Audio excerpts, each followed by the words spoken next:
Okay,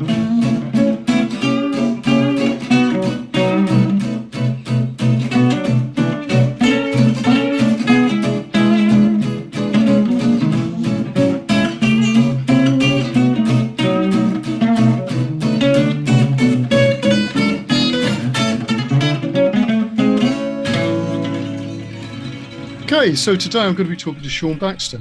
Hello, Shaun. Hello. How are you? Yeah, fine, very good, thank you. Nice. Thanks for being on. It's good to Pleasure. talk to you. Okay, traditional first question is, what do you do? Well, I'm a guitar player. I'm a self-taught guitar player from Wales. I started doing session work in about 1984, and I worked for various artists. John Sloman was the first one. He's somebody that used to sing for Lone Star, Uriah Heep and whatever, and through him I got to work with people like Pino Palladino, and appeared on albums with people like Todd Rundgren, and so that was a good introduction, and through him I then made other connections and was able to move from Wales up to London. And I played with people like Princess and Andy Kane and various musicians that I met along the way became instrumental further on in my career. One of the people I was introduced to by John was Alan Limbrick, who owned the Guitar Institute, and I became like a founder member of that in about 1986. It became the sort of largest trade school for guitar in Europe. Although it only started from the front room of a house, it expanded to the point where we became partners with the London College of Music, and we developed the first M.Mus in the UK for popular music. I've also worked as a music journalist, and I've written a guitar article every month for the last 30 years. I mainly for Guitar Techniques magazine, which I only left last year in order to free my time up to do other things. I released a solo album called Jazz Metal in 1993, which sort of put me on the map a bit as a player. I toured the world several times with Carl Palmer of Emerson, Lake and Palmer, and I did that was like in the early noughties really, and I did 2 live albums with him. And unfortunately I had a car accident, and what I mean by that is that I was just waiting at traffic lights and a sports car was racing another car and smashed into the back of me, and I ended up with tinnitus as a result, even though I'd sort of slavishly protected my ears all the way through live performance. But once you've got tinnitus, you can't put yourself in the way of loud noises, so I had to leave Carl's band, and it was a bit of a turning point for me, and as a husband of and father of 2 boys, I promptly hatched a plan B by leaving the Guitar Institute and joining somebody called Kevin Harding to set up the Academy of Music and Sound. And at one point we had about 12 music schools, popular music schools up and down the country, ranging from Edinburgh and Glasgow right down to Southampton and everything in between. And we're the biggest employer of musicians in Scotland. One of our apprentices, for example, was Lewis Capaldi. But so last year, my business partner and I sold the company back to the employees, and so technically I'm now officially retired, and at long last can get back to playing guitar.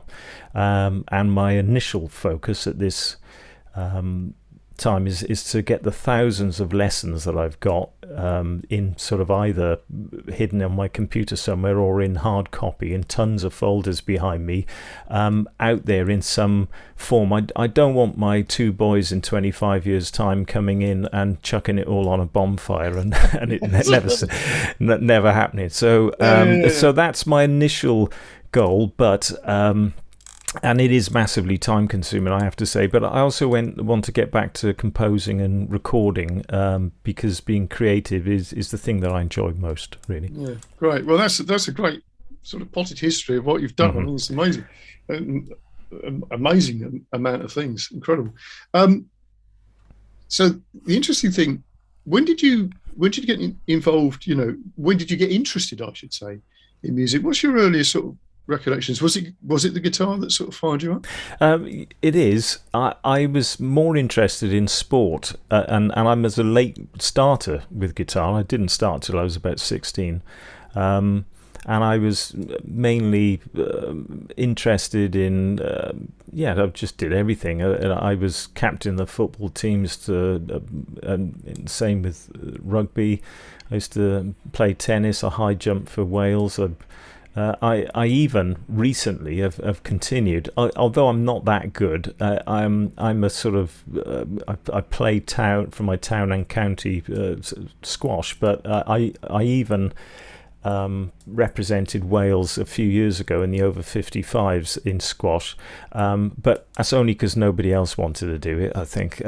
But it means that that has been a focus, and what it did is that it gave me a sort of systematic, sort of business-like approach to getting improving on guitar. So. As I said, I started late, but then I just thought, okay, I ended up being quite systematic and organized in a way that I now know that most guitar players, self-taught guitar players, aren't.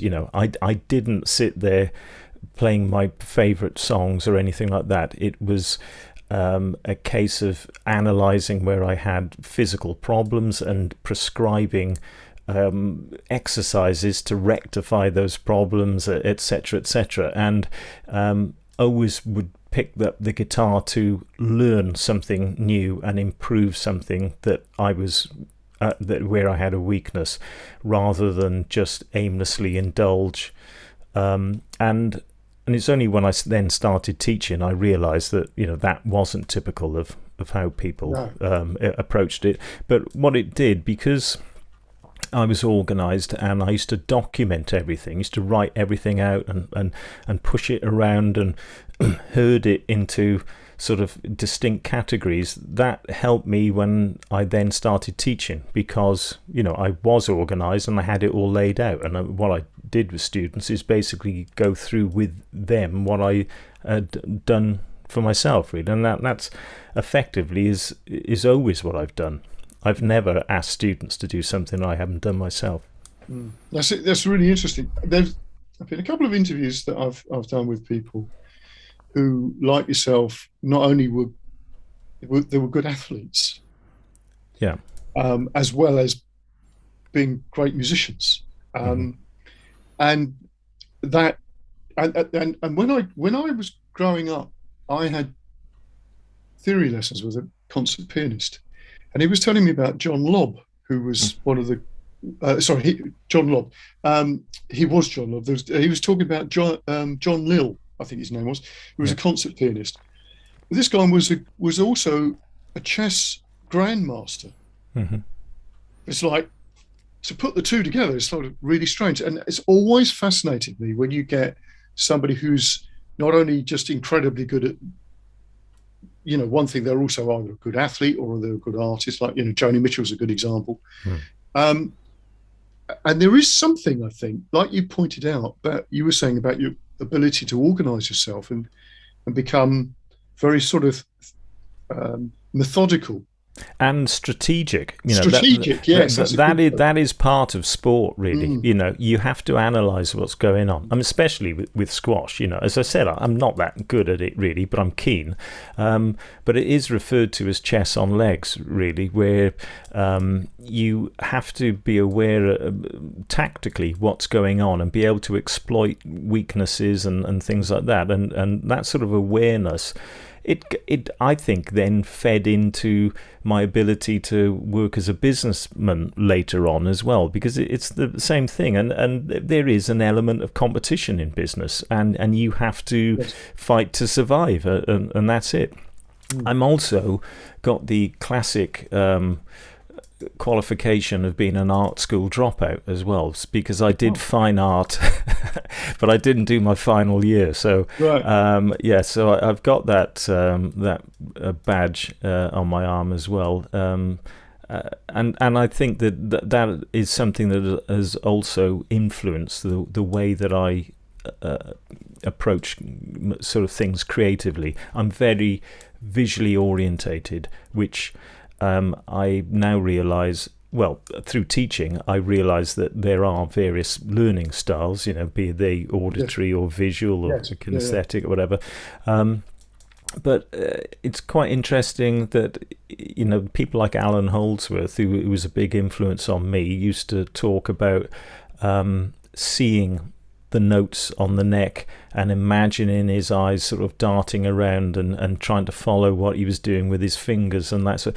And that visual aspect, for me, what's happened is that my eyes have educated my ears effectively, because for me to know what a second interval sounds like, I need to know what it looks like first of all, in order to acknowledge that I'm actually playing a second note, in order then to build up an experience of knowing what it sounds like.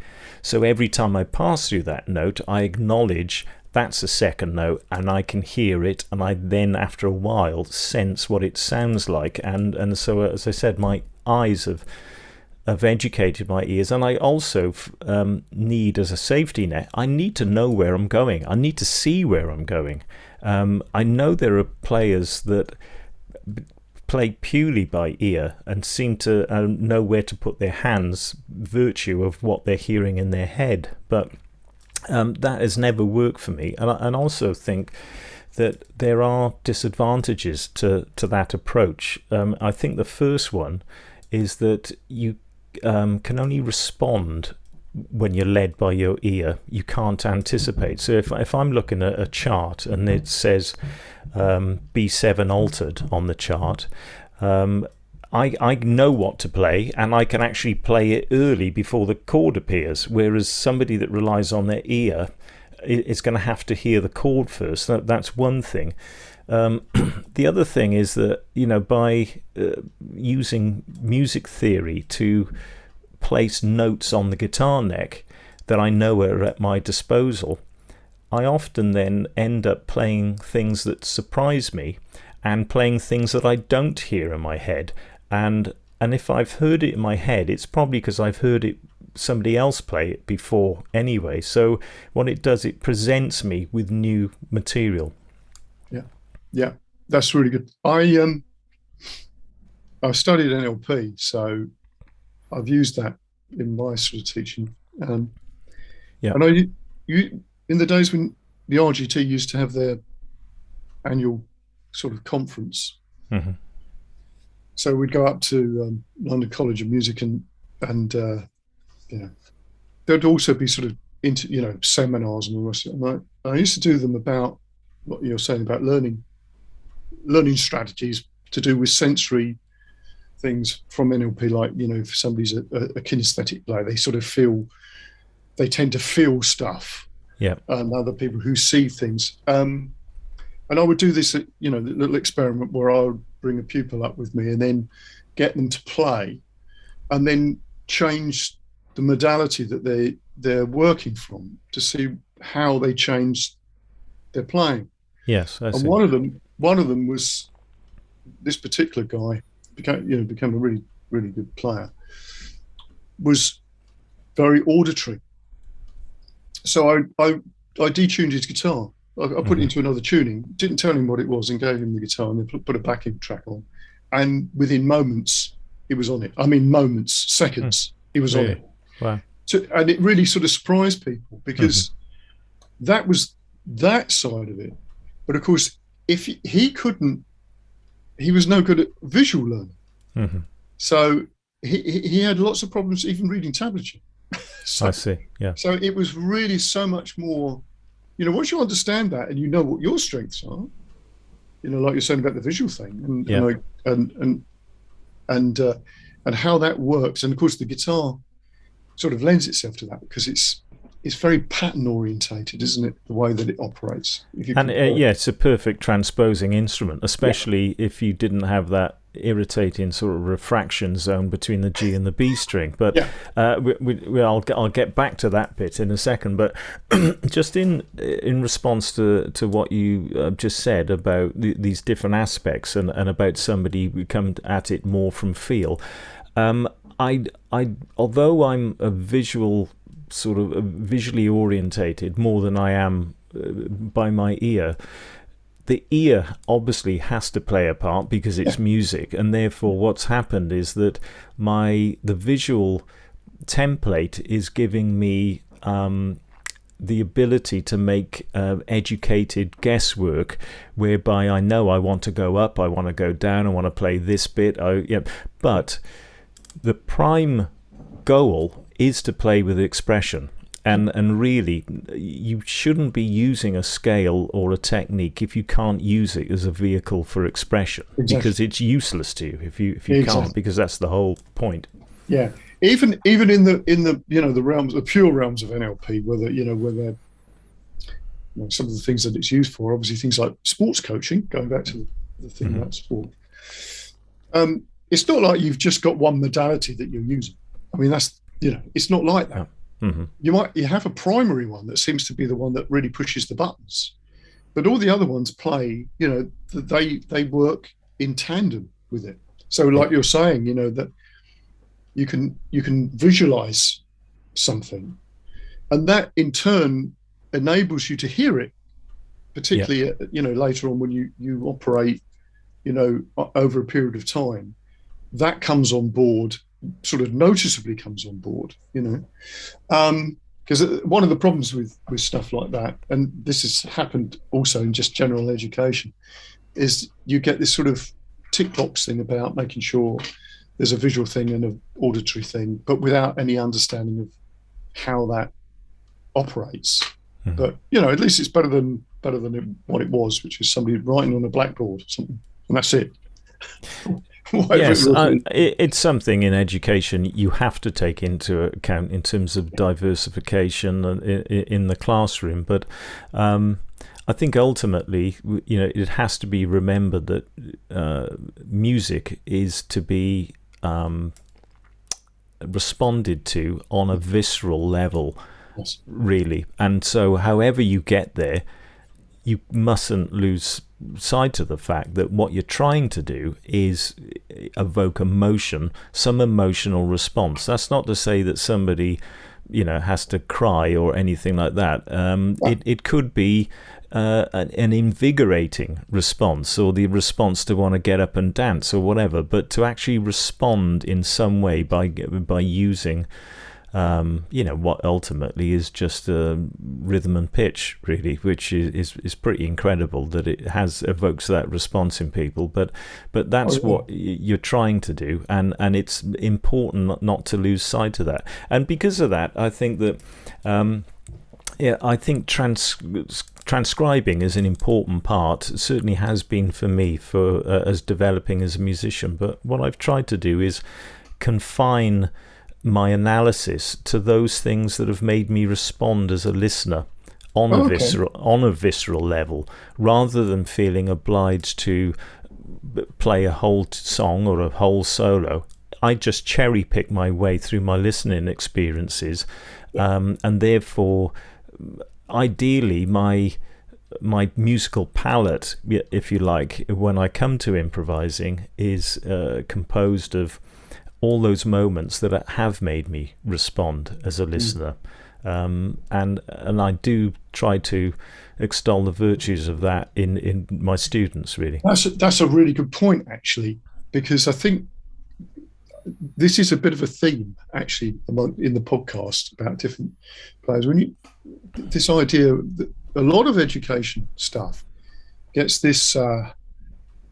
And maybe it's in the nature of how you design a lesson, but it becomes a little bit, the experiences in any form of art, the ones that really impact you in when you're being educated in it, can be something quite subtle, and it could be something that somebody says, and it could be a couple of sentences, but they can be revolutionizing the way that you think. And of course, you can't build a lesson around the sort of almost the epiphany moments, if Hmm. you like. Um, so what tends to happen is there is this sort of thing of, well, the contemporary guitar has sort of become a little bit like a classical instrument in the way that you just go and learn this thing, like you'd learn this piece by Bach or Mozart or whatever, but you're learning this thing by, Joe Satriani or something, instead of actually, because, starting off, having to work things out off recordings, you couldn't get it all, especially if you slow a record down in a piece of vinyl, it would become a bit dirgy. So you had to sort of guess. And Hmm. and you often, well, I found this, I'd often go for the bits that really got me. What was this, this line that whoever it is, Roy Buchanan was playing, or somebody. Yeah. And again, like you're saying, it's the things that fire you up that you Hmm. really went for instead of necessarily getting the whole thing down. Well, why would you want to learn any of the stuff that didn't make you respond as a Exactly. listener? Exactly. Or even learn the stuff that you'd already seen before. Hmm. Like when you analyze the solo, there's lots of things you can go, well, that's sort of, yeah, it's this bit. I've never seen Yeah. this before. I've never heard that, you know. I mean, I'm not the sort of player that has sort of done the circuit like in function bands and all this sort of stuff. I've I've chosen to be sort of quite uncompromising in that respect, and what is a premium for me is being original, and if I ever play something that I think sounds like somebody else, I feel like I've failed really, and it's Okay. disappointing. So another thing that I try to highlight, to my students is the need to be original. And I like what somebody said recently that I heard, which is basically you should play the sort of music that only you can play. And that doesn't mean to say that you're playing something that is a sort of some Olympic feat that is beyond anyone. It's the stuff that's really personal and has got your signature upon it, and it's the music that you should be playing that will set you aside from all competition, really. And in that respect, as I said, what goes hand in hand is that you cherry pick your way through all your listening experiences, and of course the things that constitute that are on my palette will be quite different to the ones that will be on yours, so that will help to start with. But I think to some extent you can also be quite cynical in the way that you put things together, because I mean, I certainly was when I did jazz metal. I just Yes. thought, well, there's these areas. Yeah. I think we need to be aware of this sort of cultural flow Yeah. of what's happened before, which should be happening next, where you can fit in with that, because that's all part of art, really. And Yes. so a lot of it is as much about what you leave out and what you as well as what you put in. And I think that Gauguin, for example, not that I'm comparing myself to great artists, but wouldn't sully his approach with the browns and ochres favoured by Rembrandt, and he'd be using primary colours, and that's the stark distinction between those sort of two artists. And to me, Yes. there are whole aspects of guitar playing that I have chosen not to touch, not just as I said, like a cynical and conscious sort of way of expurgating that, but also because they don't make me respond as a listener. I'm not a fan of finger picking. I'm not a fan of funk guitar playing, and therefore I'm not very good at any of those because I never practice them. Mm. No, I get that. I get that. And I like your reference to the artists as well, because I did a lot of art in my teenage years. Um, and I always felt that I came to music from art. Mhm. So I didn't come from learning the guitar early on. It was more like I could see, and I think there's a similarity in something that you said earlier on, actually, that I came across from art into music. So my thing was, again, about sort of self-expression and all the rest of it. So, you know, I was self-taught to start with. And I think that because I was interested in Pizarro, so there's another sort of impressionist, and the way that he would paint light. So, you know, his sunlight would be just yellow. So you'd have a tree or whatever, and it's got all these greens, and then where the sunlight was, it was just yellow. And it was, and I thought that was quite extraordinary, because it was like, well, it was the emotional response to that. When you looked at that, you almost felt the sunlight. And I thought, well, you know, most art is trickery. You know, it's like people feel something, but you don't know how, like you were saying about an emotional response to music. And it's sort of a bit, it's not logical how that happens. It just happens. And I like music in its pure form as well. Very few of my sort of musical recordings that I've got in terms of, you know, albums and CDs and stuff like that have any vocals on them, because I don't need the literal aspect where somebody is painting a picture with words. I don't like poetry particularly. I don't care how well somebody dances. I'm just listening again to the music in its pure form, and I don't need it adulterated in some way by somebody talking or singing over it. If I do like the singing, it's usually the words adopt the sort of character of some sort of phonetic sound poem over, and I'm just listening to the voice as another instrument, really. And I can do that with people like Stevie Wonder, who I really love, and I could probably sing the words, but I have never listened to them. I've just heard them as part of the sounds that are being made, but I've never really got swept away with the meaning of the words. That they're irrelevant to me. That's fascinating, that, because the thing is, anyway, if you listen to music from around the world, half the time you don't know what they're singing about anyway. No, do you? no. So, because one of the things that a lot of singers that I've sort of spoken to and sort of work with and everything, some of them do get a bit irritated when other people in the band don't know what they're singing about. But as you say, you know, it depends where you are in all of that, in the sound. Well, I remember emotional energy is an important aspect, isn't it? And sometimes Robert Plant famously got irritated by John Paul Jones being asked about Stairway to Heaven. He said, "Is that the one in A?" Which that's a typical example, I think. Yeah, but mind you, might have been pulling their leg at you. Yes, yeah. Yeah, I would have thought that's a good one, though. It's worth remembering. Yeah. So I wanted to go back a little bit, because we spoke about the fact that, you know, you're obviously very good at sport.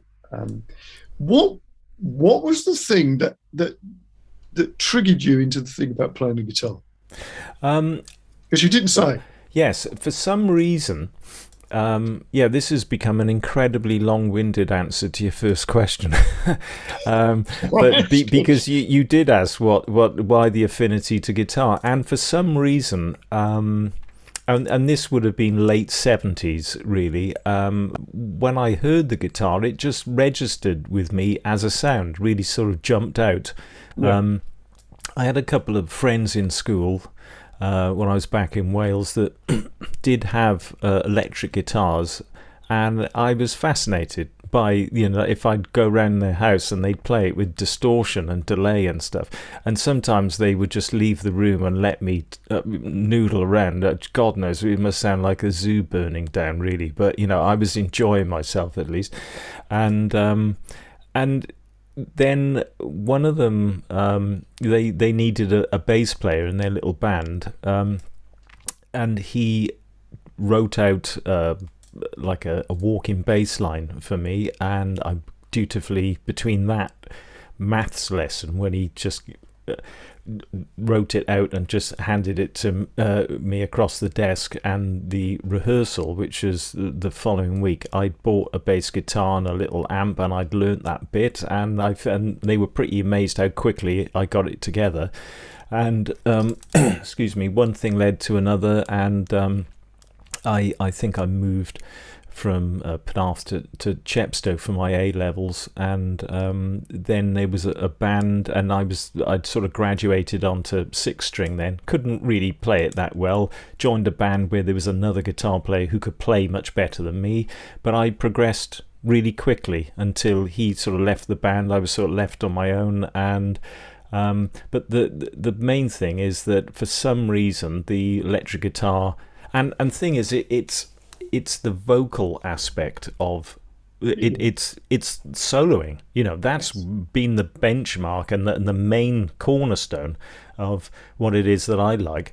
And everything that I've learnt is sort of been subservient and underpinned that whole initial reaction, because, as I said, I don't really respond to things like finger picking or sort of a funk sort of rhythm guitar or whatever, because they don't have that soaring vocal aspect that distorted lead guitar does, and for some reason it registers with me and resonates with me more than the human voice, a saxophone, keyboard or whatever. The guitar just does it, and it's in pursuit of that and that vocal aspect that I've been chasing ever since, and all my techniques and all my approaches all are in pursuit of that particular aspect. Interesting this, because you mentioned Alan Holdsworth. I know that Holdsworth was like deeply influenced by saxophone. Yes.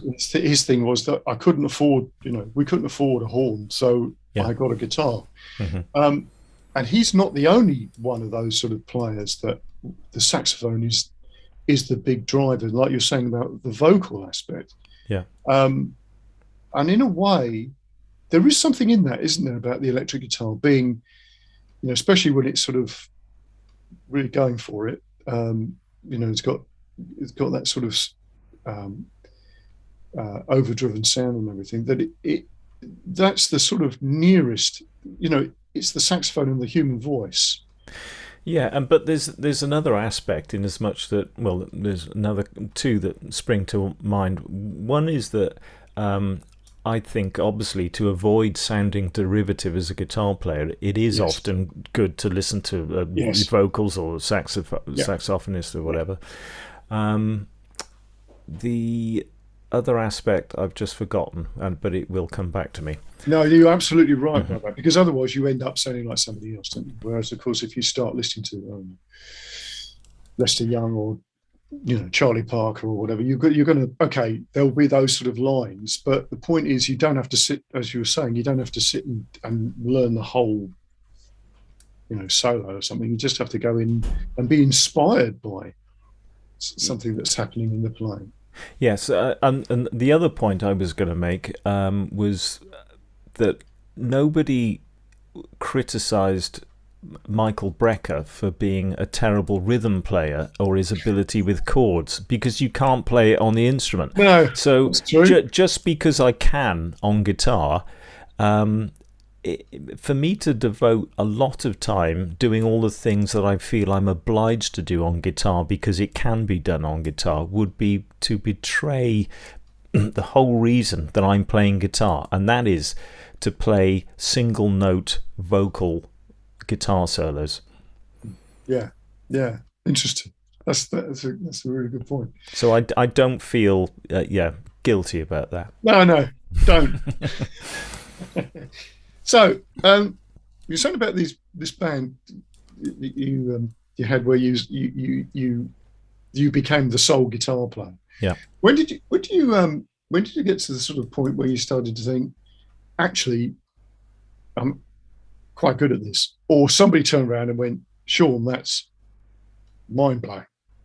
Yeah, it's funny, isn't it? I feel as a teacher and a parent that I haven't dished out enough praise in my time, really, especially in the light of the fact that the very first gig I did, a a sort of quite well established guitar player in the area came up to me after the gig and said, you should really stick to it because you're really good at this type of thing, and that did resonate with me and did have an impact with me and did bolster me and make me think, oh, hang on, and so it's funny, those type of things, they do spur you on, and I am, as I said, as a result, mindful of the fact that perhaps I haven't dished out enough praise in my life to other people, but because it does have an influence, and that did spur me on. But I think the other thing is that I was pretty single-minded. Once I'd started playing the guitar, I actually genuinely never thought about doing anything else. Never entertained the thought of doing anything than playing guitar. And I think that, in the past, I've found myself, cooking Sunday lunch or clearing up and then picking a wishbone up and secretly sort of making a wish and not knowing what to wish for, which I think is always signifying that you're sort of lacking direction in life. I think at that point I knew what I wanted to do. I was never going to do anything else as far as I was concerned, and I think once you have a clear direction and a clear goal, everything that you do starts to conspire to push you in that direction, I Yes, think. absolutely. In fact, I had a conversation with somebody yesterday about this because sometimes you just have to start doing something and things start to slot into place. And lots of people have said things like this, haven't they? Just get started and then opportunities present themselves. Um, and hang on, sorry. Hold on. Yes, out you go. That's it. That's the cat. Yeah, that's Um, okay. I've got a that's dog. good. She might make an appearance in a minute. Okay. um, Sometimes she ends up climbing on the screen, but I Oh, didn't she. realise she was in here. She was tucked away in the corner. Um, yeah, so there was I come across an old recording from a band I was in, and it was the last concert, and that went back to about 1985, and it was on cassette, and I sent it off to a guy who sort of masters stuff and to see whether we can digitize it and all this. And as soon as I did that, I didn't even listen to it because I dare not stick it into an old cassette player because might just get sort of wrapped up in the cogs. So as soon as I did this and sent it off to him, uh, I sat down and wrote a song, which was exactly in the style of this band, although I hadn't listened to this because it was sort of like a fusion, sort of reggae fusion sort of thing. And so it was strange. And then I had a whole series of things. Like I came across other recordings. It was on YouTube. I didn't even know they were there. Somebody put up some tracks for an album. And I thought, that's really strange. So it's almost like as soon as that, like you're saying, you have that mindset and things start to sort of fall into place somehow. Well, I think everything that you start doing, everything in your life, the direction, or rather the target and the destination point starts to influence your actions. Yes, Because everything you start doing has then relevance, or yes, should do, for that, because I won't do that because that means that I can't do this and blah blah blah, and then yes, basically, as I said, I think all those things end up conspiring to help you along the way in that direction. I think unless you've got some form of destination, you're just going to wander around aimlessly, not really traveling, as I said, in that one direction. Well, there's an interesting thing here, isn't there? It's one of the sort of quantum entanglement type things about the future. It's almost like if you know what your future is, it draws you to it somehow. That's one of those sort of weird scientific, whatever. And there is something in that. There is something in that sort of thing of once you've got a direction in mind, a lot of things happen like that. Again, it's like it conspires for you to end up at that point that you're heading. For me, it was a case of, when I knew where I wanted to go, which is basically somebody that could play fantastic single note guitar solos. My role then and my activities became geared towards equipping me to be able to do that, and that's why I didn't spend time sight reading particularly or strumming acoustic. I don't even have an acoustic guitar. I've been playing for 40 years, because acoustic guitar doesn't do what I do, and what I'm in pursuit of. And so then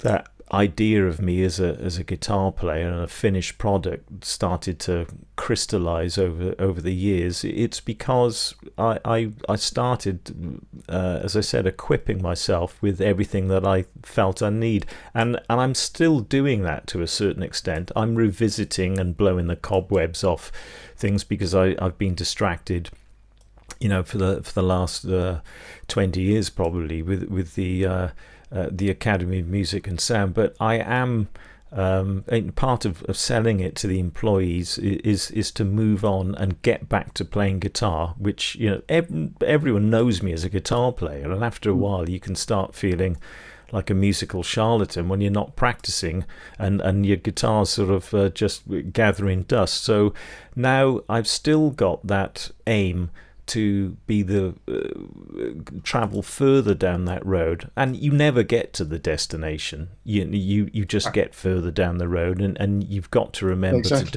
to try to enjoy the journey and the scenery as you go along. But there are still things that I want to improve. I'm very clear as to what those things are, because after decades of playing, and as I said, that image of who I am as a musician crystallizing and getting hardwired, then I know where the deficits are and what I need to improve, and I'm very organized, and I think that one thing that I did want to emphasize in our chat today is personally I feel the need to be organized, and that's something I do emphasize a lot to my students.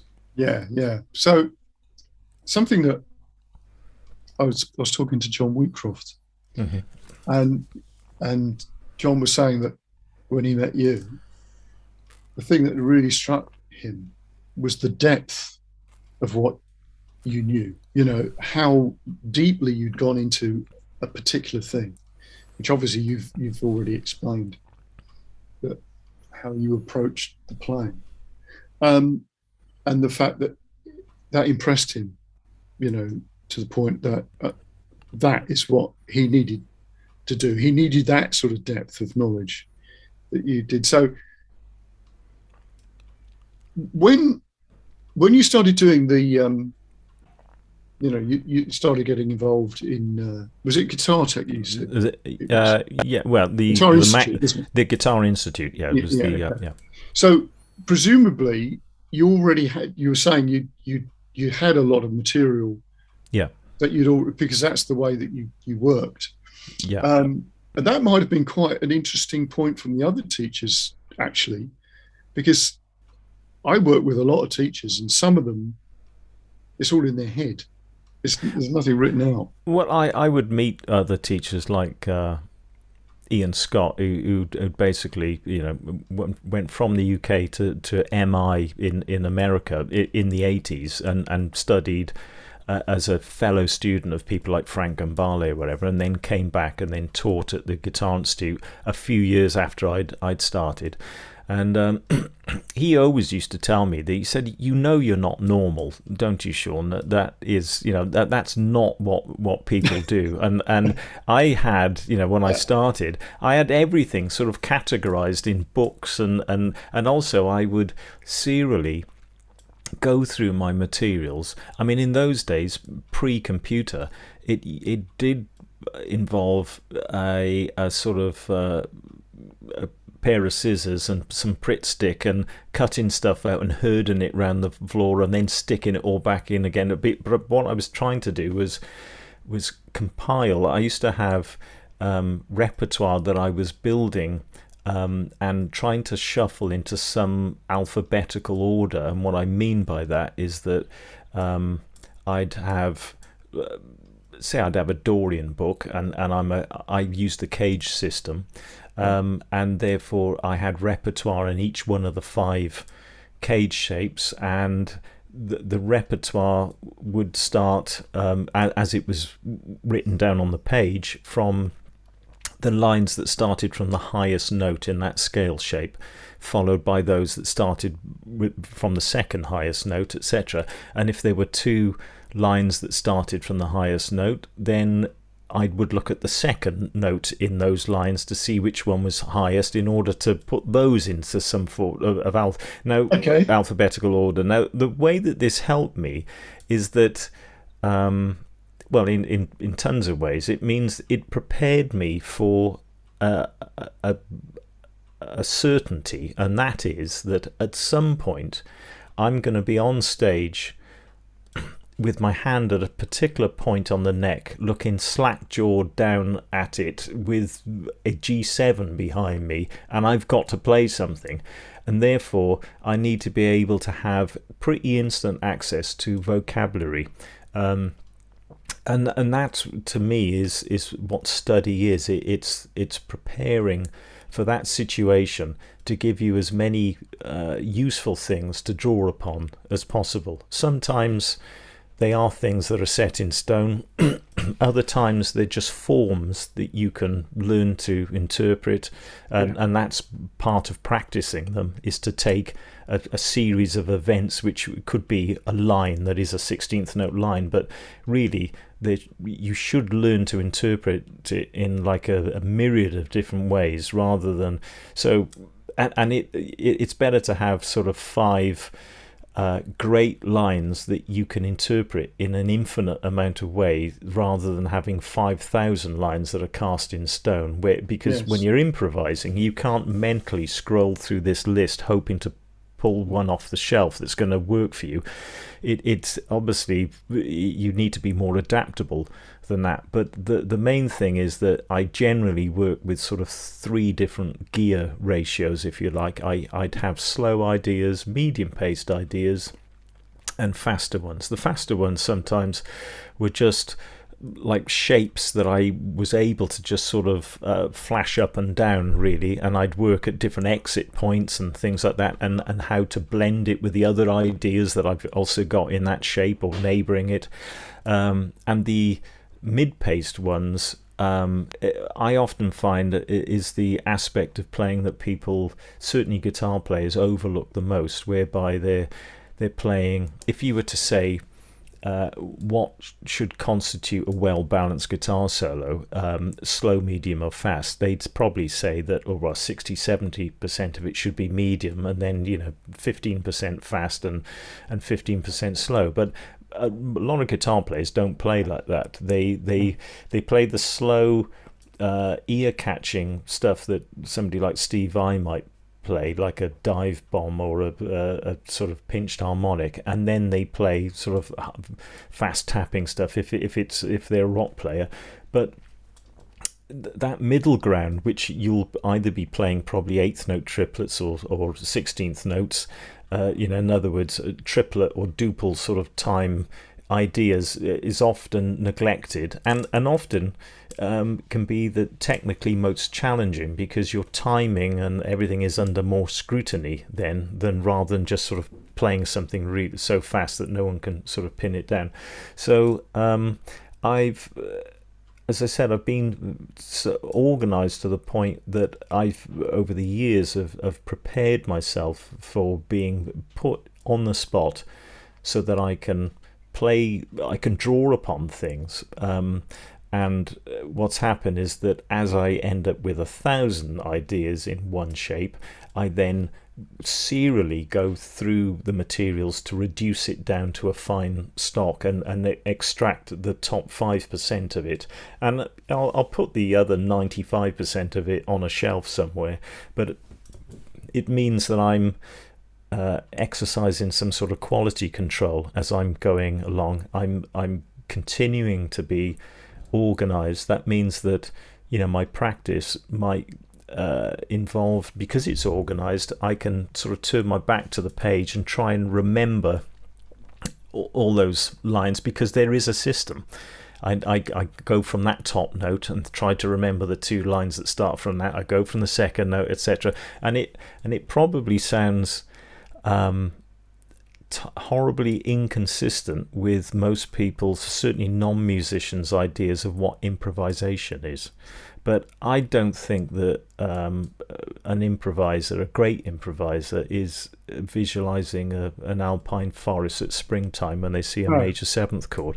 I think no. that they're drawing upon all the things, they're like arpeggio forms and all these type of things that they've learned about that through often transcribing. And remember, a lot of the things I'm looking at and dealing with on my palette, as I said, have been put there through transcription of moments that have made me respond as a listener. So all the materials I'm using are things that I want to use and are reflective of my musical taste in some way.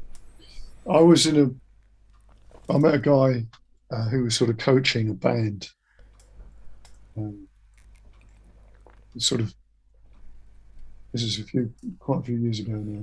And he came up with this thing about, to do with stage presentation, really. And he said, there's no such thing as an unrehearsed improvisation. And it always stuck with me because that's sort of what you're saying. It's just not, you, the elements of what you're putting together, you've got to know them. You've got to practice them. You're not Well, just, the thing is, we're improvising now, but yes. what's so apart from our introduction, and I know more or less what I'm going to say when I'm telling you, giving you a potted history of who I am and what I've done musically. Other than that, the gloves are off, and we just get in and we chat about it and we draw upon things. But significantly, none of us are inventing a word. No. We are reconstituting, in this case English, all the words that we've used last week and prior to that.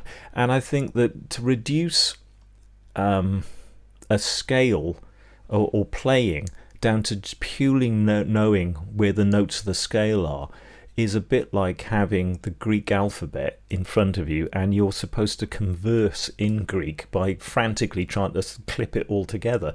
You've got to have pre-strung pieces of information in the language case, words, but and it's the same with music. I think that we're looking at having bigger sort of chunks of information with which to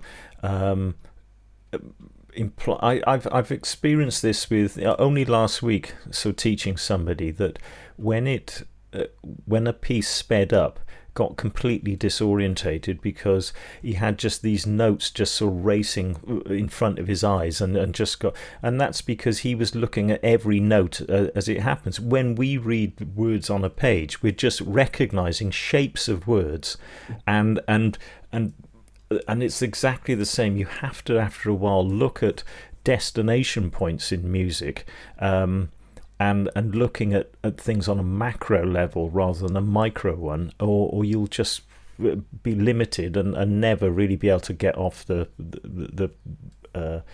off the ground with it, really. Absolutely. It's a language. Yes. Music's a language. And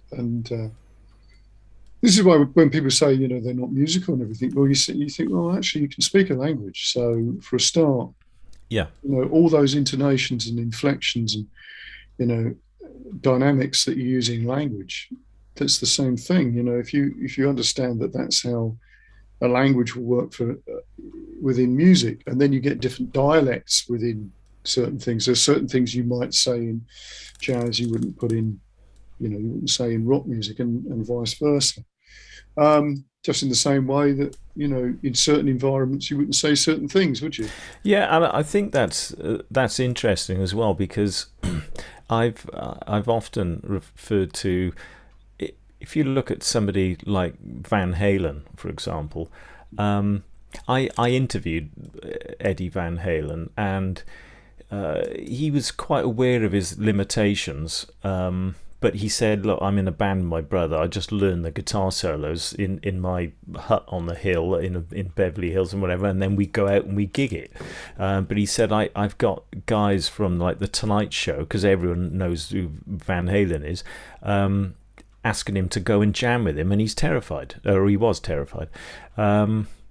But I think that Interesting, isn't it? what he did was the equivalent of like a Big Mac and fries, and with that, you don't want a cheeky little bottle of Mouton Rothschild 57. You want a Diet Coke with it, and the same way you don't always want to go out to a swanky restaurant and eat sort of gourmet food. Sometimes it's great to have a Big Mac and fries with a big Diet Coke, because that's part of the experience. And musically, there are bands that are the equivalent of giving you that unsullied, authentic experience. And it's very different, if you're listening to Ricky Skaggs or Eric Clapton, to going to look at Simon Rattle conducting a Stravinsky or something. Yeah, totally. I totally agree. And that goes back to the thing about, people, music is what comes from them. And it's not that everybody's supposed to be producing the same, high class, whatever it is, because again, as you say, it's not about that. It's about people's self-expression. So if there's a particular player, like Neil Young, for instance, is a good example. Yeah. Neil Young's playing, sometimes you listen to it and you think, this man's on another planet from us. Mm-hmm. He's doing something that if somebody else did it, it just wouldn't sound right. But when he does it, it sounds good. And also you look at some of the early playing with Neil Young, it seems far more complex than the later playing. And it's fascinating. You sort of think, well, it's not about, can people play like faster or slower or whatever, and everybody has their way of doing things. And so I think it's amazing. And it's irrelevant that he can't play a face frying sort of sweet picked arpeggio either. Absolutely. And he's instantly recognizable, yes. Vocally and with his guitar playing as well. Exactly. And that's the main thing. And that's really interesting, because the other person that's there's a whole bunch of them, but BB King's a good example of that as well. Instantly recognizable. And I think that is really, really, because I'm going back to what you were saying about how you structured ideas, and I'm assuming that just developed over time. That's what you did, and you never. You never sat, or did you sit down and think, this is how I'm going to do this because I'm inspired to do this because I've seen somebody else do that? Well, I've been what I've done serially is through 3 years. I've got books on theory, because I am self-taught, but I'll be intrigued by. Well, firstly, as a listener, I have tended towards the darker side of things, mainly because I've lived with consonants for so long that it doesn't really, the longer, I suppose it's like gravitating from milk and cookies onto sort of whiskey eventually, and you just get a taste for something a bit more subversive, and the sort of things that make my ears prick up over the years as it's gone on, the sort of more atonal side of things. So I've been intrigued by things like serialism and dodecaphonics and Right. whatever, and Yeah. how I can prize that into my guitar playing in order to expand my vocabulary. So along the way, if you look at that as one extreme, and if you think at the other extreme is me getting to grips with the pentatonic for the first time, which, going back to what you said, yes, when I started there weren't any books or videos, so I did learn from slowing my records down and ruining them in the process, like Yes. Thin Lizzy, AC/DC, whatever. And I discovered the pentatonic. It was my own. Just I knew that. Hang on, if you've these two notes per string, if I bend this note and whatever, and it was like the C. I didn't know it was called the pentatonic or whatever. But from those sort of fledgling beginnings, I have made it a mission to try to demystify different aspects of the guitar. I've bought books on different subjects, often written by piano or saxophone players, and then try to see some way that I can have that manifest on the guitar. And as I said, earlier, that if there isn't some way of harnessing it, I've got a system of representation, which is I've learned, what scales are. That helps me when I'm transcribing, because I think after a while of analyzing something and codifying it, that, okay, this is going to work as a Dorian line in shape 2 of my caged system. And that means that I then have access to the thing that I've been responding to as a listener, the thing that I've worked out, and now I've found somewhere in my playing where I can use it, and it'll and I think often when people transcribe players, I think the novice guitar player or musician will look at the analysis and think that these musicians, the musician who improvised the solo, is pulling all this stuff out the hat and playing all these arpeggios and all this sort of stuff on the fly, whereas in fact they have probably the solo is a culmination of lots of individually studied moments that might have been bolted together by looking at, I, for example, have definitely looked at employing chromaticism, different chromatic devices in different ways, or employing a particular scale, or looking at different arpeggios within it, whatever, and I've experimented. And of course, if I experiment and I come up with an idea, and then I've learnt it, and I've played it, and when I've practiced, and then when I'm on the bandstand, it comes out, and then if I've done it on album something, and then somebody transcribes it, yes, all those things are manifest and they're there, but I didn't invent it on the spot. It was all pre-prepared, and it was a series of events that I can interpret and reinterpret and flank with different things, and introduce with different things, and tail it off with different things. But there it is in all its glory, and if it would be misleading for a listener to think that gets all invented and put together on the fly. We'd like to give the impression that there's some wild-haired genius, but the truth is all the hard work sort of happens behind the scenes. Yes. I've looked at I have quite a mathematical way of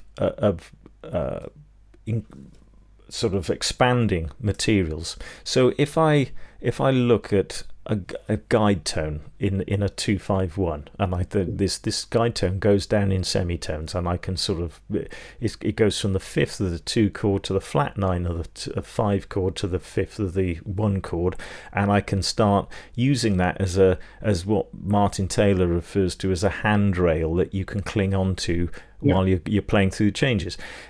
Once I've done that, I just think, well, what other ones are there? So that I will then not rest until I have exhausted all the sort of mathematical possibilities of that. And what happens is that when you write them all out, and which I've done with virtually every other subject area as well, you arrive at a dispiritingly massive, an overwhelming amount of information. So I've learned not to get overwhelmed by that, and what I tend to do is, for peace of mind, I go through it in a systematic way and expand all the possibilities, but then I know I'm going to reduce them I'm going to strip 95% of the stuff out, safe in the knowledge at the end of it that I'm coming away with the very best that little area has to offer for me as a starting point. But I think that's an important thing, because I think it's easy for people to sort of engage in the investigation process and quickly become overwhelmed by all the ideas and feeling obliged to learn them all. You don't. You just learn all the good stuff, but you don't know what all the good stuff is until you've torn it all apart and generated it and done it in a very systematic way. And that's certainly how I've approached it over the years. And if anything, it has got worse, my tendency to do that. I often, say for the Guitar Techniques magazine, I would do something like using sevenths within or compound intervals within a scale. So I'd have a backing track. I've got 2 or 3 days to write a piece, so I would mathematically go through all these permutations, and I would program them MIDI, so I could hear them back played really well. So I wouldn't have to master them. I'd literally just have them. I'd have like a guitar or a keyboard type of sound. I'd hear them in context so that I can hear them or appraise them in some objective way. And then once of all the hundreds, and literally there are hundreds and hundreds of ideas, I would end up with 3 or 4 that are in the act effectively, which I then would learn, and that's how I've progressed. And the following month it would be octaves, and the following month it'd be so I use the articles really as a means to really explore in a minute detail each aspect. It's really interesting, because I think that's one of the things that when you're exploring something for yourself, but there's another